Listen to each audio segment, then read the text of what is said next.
Find the cost of freedom buried in the ground. Mother Earth will swallow you. Lay your body down. There's no way to sugarcoat the topic of this video. We're dealing with very gruesome wounds and suicide. So go in knowing it's going to be a very grim video. Good day. I start the video today with a tough philosophical question. We've got approximately 51,000 casualties total for the Battle of Gettysburg. Of those, 6,000 died on the spot, around that number. When do you stop counting casualties? Because today I want to tell the story of two men, one of which was counted, one was definitely not counted, who are both definitely killed by what happened to them at this battle. Gabriel Paul is going to be born in St. Louis in 1813. He's actually the grandson of the founder of St. Louis. Paul goes to West Point, graduates from there in 1834. He serves in the Mexican War and serves all the way up into the Civil War. But like a lot of regular Army officers before the Civil War, he found himself stuck out west for the first couple of years of the war. In Paul's case, in New Mexico. He doesn't get back east to command a brigade until 1863. He commands a brigade in the 1st Corps at Chancellorsville and is transferred to another 1st Corps brigade in June of 1863. 3 years after Paul graduates, one of his teachers, a drawing instructor named Robert Walter Weir, is going to have an addition to his family, a son named Julian. Julian Weir may not have been a West Point graduate, but having grown up there, he picked up enough of the military that he had no problem joining the Army whatsoever when it came time. Weir's father, remember, was one of the more famous instructors at West Point, teaching students in drawing. Among his favorite students, and the feeling was vice versa, was a scrawny kid from Ohio named Ulysses Grant. Weir joins an infantry militia company immediately after Fort Sumter. That company only serves for 30 days. After that, he joins an artillery battery, where he serves with distinction on the peninsula, at Antietam, and at Fredericksburg. Let's set the stage for where Gabriel Paul and his brigade are going to fight. They're going to be involved in the fight on July 1st, and they're going to be fighting at the north end of Oak Ridge. Baxter's brigade had fought here earlier in the day, repulsing both O'Neill and Iverson, and Paul was coming up to relieve him.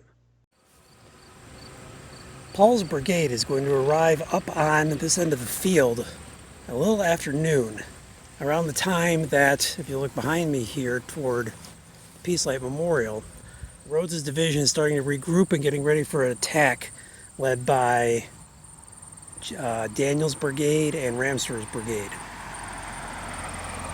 Paul's men barely have time to get into action before Paul himself is seriously wounded. The way the wound is described is that it apparently enters right behind his left eye, crosses through and goes out his right eye. Incredibly gruesome, and it leads to total blindness. And Paul's brigade does not fare much better here up the rest of the afternoon. As you can see by the tablet up on Oak Ridge, brigade commanders are falling at a very alarming rate. Eventually, the 16th Maine would effectively be sacrificed as a rear guard to let the rest of the division escape. Their story is very sad and is deserving of its own video. Julian Weir's story is best told near his battery marker, a bit north of the Pennsylvania Memorial, although his battery was most likely in action a little closer to the Cadore farm. This is near the end of July 2nd, late evening, when the Confederate attack that's been going on against the left since 4 o'clock is finally starting to reach fruition.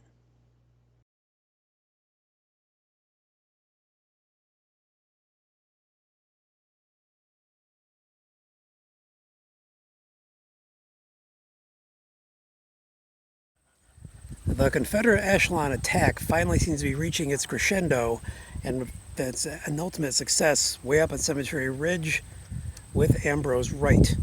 Once Wright's brigade starts attacking across the fields in front of me here, and I'll turn around and let you see those, there's almost no one there to stop it. Already, Hancock and Gibbon are literally grabbing any troops they can find to send into action. Weir is going to push his guns forward to try and stop the attack. Two of the guns were located back here. Weir's men, however, sent forward with just 6 big cannon and no infantry support, are not going to fare well against a whole brigade of Georgians. In the end, there are 6 guns, 3 of them are captured. Weir is lucky to get away with the other 3 guns. Before the night is out, the 13th Vermont, and you see the Vermont memorials behind me here, they're going to go forward, they're going to manage to recapture those guns. But the fact that he lost guns is going to haunt Julian Weir for the rest of his life.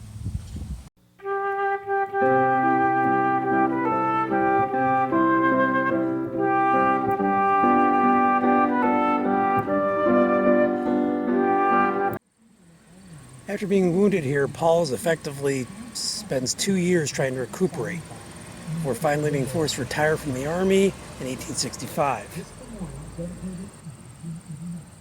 Paul is going to run the soldiers' home in D.C. for about a year, but even then he's not able to do so due to his severe disability.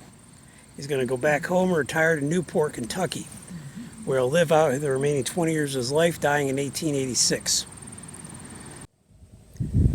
Losing the guns doesn't hamper Weir's ambition to be in the Army.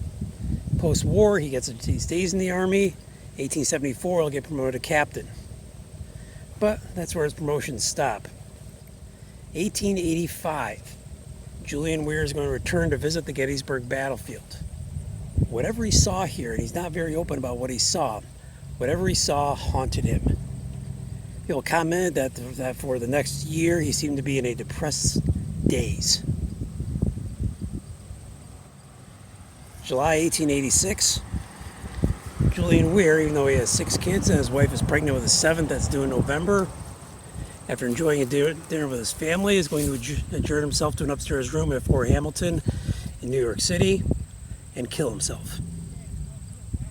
As sure as I'm standing here on the Gettysburg battlefield, Julian Weir is a casualty of the Battle of Gettysburg. Some wounds, though, you don't see.